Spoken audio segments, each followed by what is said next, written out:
Hi, welcome to another Renee in Cancerland video. Thank you so much for joining me. And if this is your first time here, yay, welcome. And if you keep coming back, thank you so much. I have been receiving all sorts of messages telling me that my story is inspiring them to keep going, and that warms my heart because that is what I want to do. I want to share this crazy ass story and let you know that, man, anything is really possible. Today is Memorial Day, so happy Memorial Day, and thank you to all of the services who keep us safe and sound in our country. I just cannot even imagine going through what y'all go through, so thank you for that. Today I'm going to tell you about my pre-leukemia diagnosis and my bone marrow transplant. So back in April of 2016, my oncologist had been noticing a pretty big dip in my white blood counts because I would go get my blood work done every 3 weeks, and it was consistently getting lower and lower. And I had been telling her, I was like, I'm just exhausted. There's no way around it. And at the time I was still on Zometa, which is an oral chemo, but I don't want to say it's supposed to be an easy chemo because really no chemo is easy, but it isn't supposed to crash your counts like other chemos have before. It's supposed to be a tolerable, live with chemo with different side effects. But my counts were crashing, and my energy along with those crashing counts was crashing. And that's what I was telling Hellerstadt. I was like, I feel like I'm on full-blown chemo again. So we cut the Zometa for 6 weeks, and she was like, let's do this. Let's cut it, scan, see where you're at, and we'll go from there. So we cut the Zometa. All scans were still clear. So she was like, I want to try a bone marrow biopsy because that can give me a deeper look into what's going on. So I had my first bone marrow biopsy, and holy hell, if you ever have to get a bone marrow biopsy, you can do it. Anybody can do it without being under light sedation, but get ready for a little bit of pain because this big of a needle's being stuck into your hip bone or back. I don't even know where they got it from, but regardless, bone marrow biopsy came back and it showed that I had pre-leukemia. And I had developed pre-leukemia from my first chemo treatment when I was stage 1. There's a 0.25% chance that that chemo can alter your cells like that to then later down the road develop pre-leukemia or leukemia. And lucky me, I was one of those.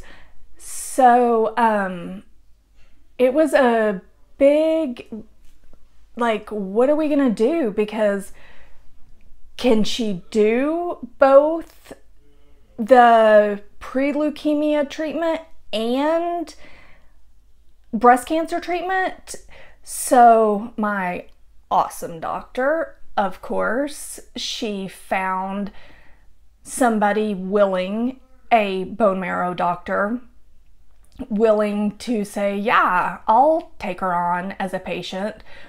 And I say she found because she was said no to like 3 or 4 times. They were like, not touching the chick with the 10-foot pole. So she found Dr. Berryman, and I started down the bone marrow transplant road, which meant I needed to find a donor, and then I had to restart chemo to keep the MDS, pre-leukemia, it's all the same thing, in check while we found the bone marrow donor.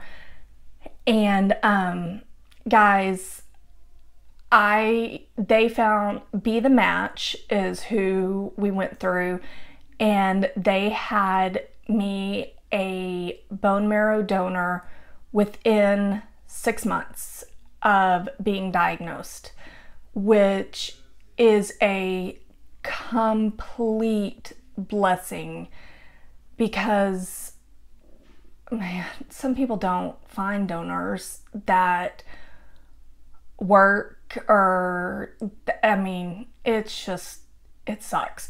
So right here, I would love to say to you, if you are a healthy 18 or older person, go online and sign up at bethematch.org to be a bone marrow donor. And I am so thankful.